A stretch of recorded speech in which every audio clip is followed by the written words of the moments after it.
बिस्मिल्लाहिर्रहमानिर्रहीम, अस्सलाम वालेकुम। मैं हूं मोहम्मद जुनैद हलीम। नाज़रीन, उम्मीद है सब खैरियत से होंगे। नाज़रीन, टीएलपी के खिलाफ हुकूमती ऑपरेशन के बाद हालात कशीदा हो चुके हैं। साद हुसैन रिजवी को 3 गोलियां लगने के इत्तलात हैं और वो इस वक्त ज़िंदगी और मौत की कशमकश में मुब्तला है।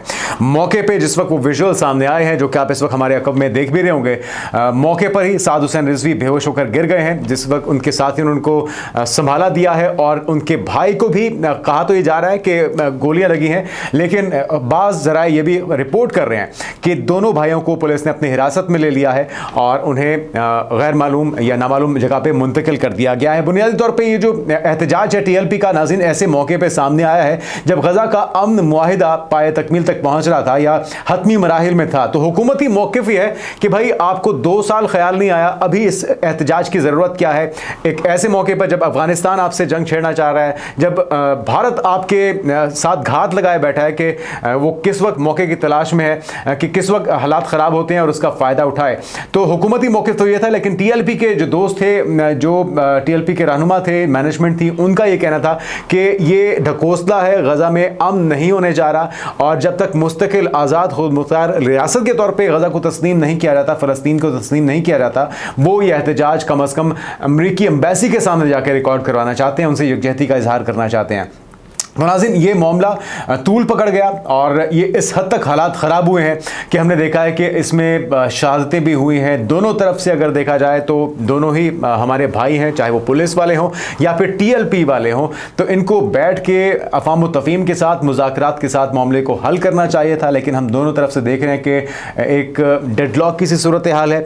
हुकूमत किसी तौर पर भी उनको लचक का मुजाहरा करने को तैयार नहीं है, उनको इजाज़त देने को तैयार नहीं है कि वो एहतजाज के लिए इस्लामाबाद का वफाकी दारुल हुकूमत का रुख करें या वो वफाकी दारुल हुकूमत को हाईजैक कर लें। साथ में टीएलपी की अगर बात की जाए तो वो हुकूमती को मौक़िफ़ को मानने को तस्लीम नहीं थे, गो कि साद हुसैन रिजवी की तरफ से वाज़े कहा गया था कि हम मुज़ाकरात करना चाहते हैं, अगर कोई हमसे बात करना चाहता है। लेकिन अभी तक जिस वक्त तक ये क्रैकडाउन हुआ है मुरीदके में, कोई किसी किस्म की हुकूमती शख्सियत ने, चाहे वो वज़ीर दाखिला हो, चाहे वो वज़ीर ख़ारजा हो या वज़ीर आज़म पाकिस्तान हो, उनकी तरफ से कोई रब्ता नहीं हुआ। जैसे कि आप जानते हैं कि वज़ीर आज़म शहबाज शरीफ तो शर्म शेख पहुंच चुके हैं। गज़ा अमन मुआहिदे के ऊपर दस्तखत होने की जो तकरीब थी, जिसमें सदर अमरीकी डोनाल्ड ट्रंप की तरफ से उन्हें मदऊ किया गया, मिस्री सदर की तरफ से उन्हें मदऊ किया गया और वो वहाँ पर मौजूद हैं। साथ में डोनाल्ड ट्रंप से साइड लाइन पर उनकी मुलाकात भी मुतवक्के है। लेकिन जो इस वक्त ज़िम्मेदार शख्सियात मौजूद थी मुल्क में, उन्हें इंगेज करना चाहिए था। सूरत हाल बहुत ही कशीदा है इस वक्त। अमली तौर पर अगर देखा जाए तो GT रोड मुतादिद मकामात पर इस वक्त सील हो चुकी है। लाहौर के बेबंद दाखिली खारजी जो रास्ते हैं, ख़ासतौर पर शादरा की साइड पर, वो इस वक्त मुकम्मल तौर पर बंद है। मुख्तलिफ मकामात पर कंटेनर्स लगा के सील किया गया है। मुख्तलिफ जो सोशल मीडिया पे हम देख रहे हैं, कॉल्स दी जा रही हैं एक दूसरे को, जो लीडरशिप के हवाले से या उनको रेफर करके पैगामात दिए जा रहे हैं टीएलपी के रहनुमाओं की तरफ से, वो भी काफ़ी तशवीशनाक हैं। उनकी तरफ से कहा जा रहा है कि जी पूरे मुल्क को बंद कर दिया जाए, हमारे लीडर को शहीद कर दिया गया है। गो कि अभी तक कोई हुकूमती मौक़िफ़ सामने नहीं आया, कोई तस्दीक इस बारे में नहीं हो सकी कि साद हुसैन रिजवी खुदा न खास्ता शहीद हो चुके हैं। तो इस तरह की जो र्यूमर्स हैं वो मज़ीद इंतशार को फैला रही हैं, अदम इस्तेहकाम को फैला रही हैं। दोनों तरफ से ज़ब्त का, सब्र का, तहम्मुल का और दूरअंदेशी का मुजाहरा किया जाना इस वक्त की ज़रूरत है। लेकिन ज़्यादा ज़िम्मेदारी बहरहाल स्टेट की बनती है, रियासत की बनती है कि वो इंगेज करें। अगर कोई मजहबी जमात है, अगर आप भारत जैसे मक्कार और अय्यार दुश्मन को ये ऑफ़र कर सकते हैं कि आप कश्मीर के मामले पे, आप दहशतगर्दी के एक्सपोर्ट के मामले पे बैठ के बात करने को तैयार हैं, आप अफ़गानिस्तान के साथ इतने सालों तक आपने बर्दाश्त किया उनकी दरअंदाजियों को, उनकी दहशतगर्दी की कार्रवाइयों को, चाहे वो सरहद पार से हो या पाकिस्तान के अंदर से हो, टीटीपी की कार्रवाइयों को आप काफ़ी अरसे तक अफ़ाम व तफ़हीम से हल करने की कोशिश करते रहे। खान साहब की गवर्नमेंट में तो हमने देखा कि उन्हें वापस लाके दोबारा आबाद करवाया गया, जिसका खमियाजा इस वक्त आप और मैं दहशतगर्दी की सूरत में भुगत रहे हैं। सिक्योरिटी फोर्सेस को निशाना बनाया जा रहा है। तो फिर टीएलपी के साथ मुज़ाकरात क्यों नहीं हो सकते? आखिर उनकी ऐसी क्या डिमांड है? चलें, आप ये मौक़िफ़ तो समझ में आता है कि जी 2 साल वो कहाँ सोए रहे, 2 साल क्यों नहीं एहतजाज हुआ? अगर तब नहीं हुआ तो फिर अब क्यों? अब जबकि मुज़ाकरात हो रहे हैं, गज़ा अमन मुआहिदा होने जा रहा है, कैदियों के तबादले की जो नाज़रीन आज पेशरफ्त है, ये बहुत बड़ी पेशरफ्त है। इधर से हम देख रहे हैं कि फ़लस्तीनी तंजीम की तरफ से 20 जिंदा इजरायली कैदियों को रिहा किया गया और उधर से 38 बसों पर मौजूद जो सैकड़ों की तादाद में लगभग 1500 से ज़ायद फ़लस्तीनी थे उन्हें रिहा किया गया है। तो ये बहुत बड़ी डेवलपमेंट है, बहुत बड़ी पेशरफ्त है और इस सारी जो अमल था उसकी निगरानी के लिए खुद अमेरिकी सदर डोनाल्ड ट्रंप हमने देखा कि गजा पहुंचे।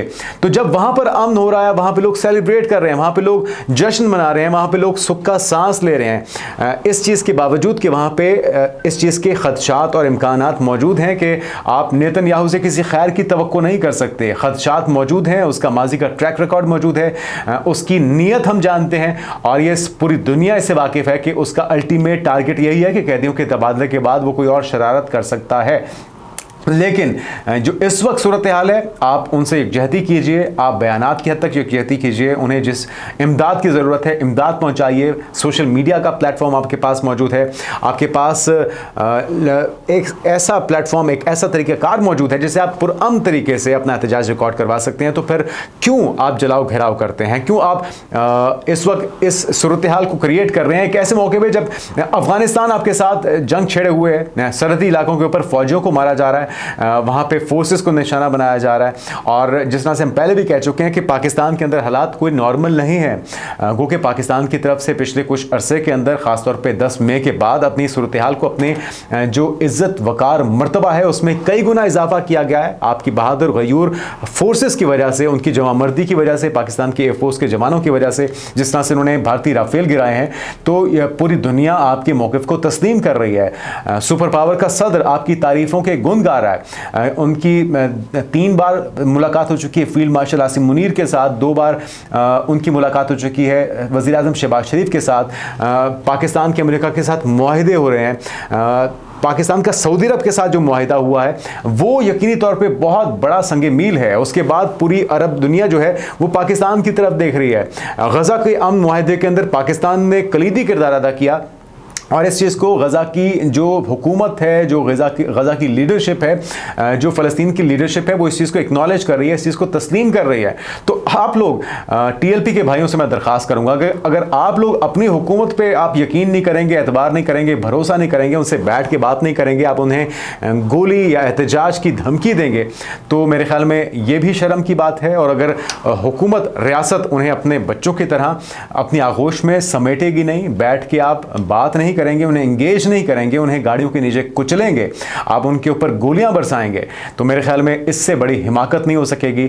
और दुश्मन इस वक्त क्या कर रहा है, आपको मेरे ख्याल में इस चीज़ का इदराक होना चाहिए कि गोदी मीडिया अपने रिवायती हथकंडे इस्तेमाल कर रहा है। इस वक्त जंगल में आग की तरह प्रोपेगेंडा किया जा रहा है, झूठी खबरें फैलाई जा रही हैं, साद हुसैन रिजवी के शहादत से मुतल्लिक उकसाया जा रहा है TLP के कारकुनान को गोदी मीडिया की तरफ से। तो इसलिए ये इल्तिमास करते हैं हम कि जो क्रेडिबल ज़राए हैं उन पे एतबार कीजिए, आप जो अपनी आंखों से नहीं देख रहे उस पर यकीन ना कीजिए, क्योंकि इस वक्त आपका दुश्मन इसी ताक में बैठा है कि अमन को तबाह किया जा सके, आपस में इंतशार फैलाया जा सके, झूठी खबरों को फैलाया जा सके और TLP को वरगला के हुकूमत के खिलाफ अपने जो पुलिस वाले हैं, हम देख रहे थे कि आज लाहौर में ऐवान अदल में जो TLP के वकला थे वो मार रहे हैं, पीट रहे हैं पुलिस वालों को, उनको गंदी गालियां दी जा रही हैं। अरे भाई, आप सारे आपस में एक ही मुल्क के शहरी हैं, आप सारे मुस्लिम हैं और आप सारों का यही मकसद है कि गज़ा में अमन आना चाहिए, लेकिन उसका तरीक़ेकार क्या होना चाहिए, इस पर सोच विचार कीजिए और होश के नाखून लीजिए। नाज़रीन, दूसरी बड़ी पेशरफ्त है, उसे भी आपको आगाह कर देते हैं। KPK के अंदर फाइनली, जिसको कहते हैं ना कुफर टूटा खुदा खुदा करके, 2 बार इस्तीफ़ा भेजा गया गवर्नर फैसल करीम कुंडी के पास। अली अमीन गंडापुर की तरफ से उसे एक्सेप्ट नहीं किया जा रहा था, एतराज़ात लगाए जा रहे थे। और आपको ये भी पता है कि फैसल करीम कुंडी और अली अमीन गंडापुर एक ही इलाके से ताल्लुक़ रखते हैं, एक दूसरे के, इसको कहते हैं ना कि खून के प्यासे वाला हिसाब ही है, जो एक आपस में राइवलरी है सियासी तौर पर। जो सियासी हरीफ हैं ये तो किसी से ढका छुपा नहीं है, लेकिन एक दूसरे की ये शक्ल देखना पसंद नहीं करते, एक दूसरे के बारे में इनके ख्यालात क्या हैं। अभी कुछ हफ्तों पहले ही जो आपस में वो कहते थे कि मैं इसको गवर्नर हाउस से निकाल दूंगा, वो कहते थे कि जी ये इस काबिल नहीं है कि ये CM की सीट पे बैठ सके। और आज गवर्नर के पास जब उसी वज़ीर आला का इस्तीफ़ा पहुंच चुका है तो वो उसे तस्लीम नहीं कर रहे, तो इसका मतलब है कि फैसले कहीं और से हो रहे हैं और ये जो नया वज़ीर आला सुहेल आफरीदी को ना बनने की कोशिशें हैं ये कहीं और से हो रही थी। लेकिन फाइनली आज इजलास तलब किया गया था सुबह 10 बजे खैबर पख्तूनख्वा असम्बली का, जिसमें 90 वोट हासिल करते हुए सुहेल आफरीदी को नया वज़ीर आला खैबर पख्तूनख्वा का मुंतखब कर लिया गया है। उसके बाद जो उनकी तकरीर थी उसका आगाज़ कैसे हुआ और उसके अंदर क्या कुछ कहा गया, वो तो खैर लंबी चौड़ी तकरीर थी जिसमें काफ़ी कुछ कहा गया और लग ये रहा है कि वो जो आइडियोलॉजी है, वो जो टास्क सौंपा गया है, वो जो मैंडेट दिया गया है खान साहब की तरफ से अपने नए वज़ीर आला को, वो उसको मेनुअन पूरा करने के लिए पूरी तरह से कमर कस चुके हैं। और ये जो एक टसल है, ये जो टकराव है, ये आने वाले दिनों में आपको शिद्दत के साथ खैबर पख्तूनख्वा में नज़र आने वाला है। तो एंटरटेनमेंट से भरपूर होगी पाकिस्तान की सियासत ख़ासतौर पे खैबर पख्तूनख्वा में। लेकिन तशवीश की बात यह है कि ये कोई अच्छी अलामत नहीं है। एक ऐसे सूरत हाल जिसमें तालिबान, चाहे वो अफ़गान तालिबान हो या TTP हो, खैबर पख्तूनख्वा में, बलूचिस्तान में, पाकिस्तान में अमन तबाह करने पे तुले हुए हैं। और पाकिस्तान की अफवाज ने, रियासत पाकिस्तान ने फ़ैसला कर लिया है कि अब कोई दहशतगर्दी की कार्रवाई बर्दाश्त नहीं की जाएगी। ना सिर्फ पाकिस्तान में उनका पीछा किया जाएगा बल्कि अफ़गानिस्तान में भी उन्हें चुन चुन के मारा जाएगा। तो ऐसे में खैबर पख्तूनख्वा में टकराव होना, हुकूमती जो जमातें हैं, चाहे वो सियासी जमातें हुकूमत की तरफ से हों या अपोजिशन की तरफ से हों, उन सब का स्टेक होल्डर्स का आपस में एक पेज में होना, आपस में उनका मफाहमत के साथ मामलात को आगे लेके चलना, और जो हुकूमत पाकिस्तान की पॉलिसी है वही अफवाज पाकिस्तान की और पाकिस्तान की अस्करी फोर्सेस की पॉलिसी एक होना, ये वक्त की ज़रूरत है। वरना दुश्मन इसी ताक में है कि वो आपको नुकसान पहुँचाए, आपके अमन को नुकसान पहुँचाए, आपकी खुद मुख्तारी और आपकी सलामती को नुकसान पहुँचाए। और ये मौका हमें दुश्मन को फराहम नहीं करना चाहिए, चाहे TLP के दोस्त हों, चाहे रियासत पाकिस्तान हो, चाहे अफवाज पाकिस्तान हो, चाहे वो पाकिस्तान की इस्टेब्लिशमेंट हो या पाकिस्तान की विफाकी हुकूमत हो, सभी को एक पेश पे होना इस वक्त की ज़रूरत है। मुल्क किसी और एडवेंचर का मुतहम्मिल नहीं हो सकता। इससे पहले कि हम साइन ऑफ करें, जाते जाते गुफ्तगू सुनिए जिस अंदाज में सुहेल आफरीदी साहब ने अपने खिताब का आगाज़ किया है।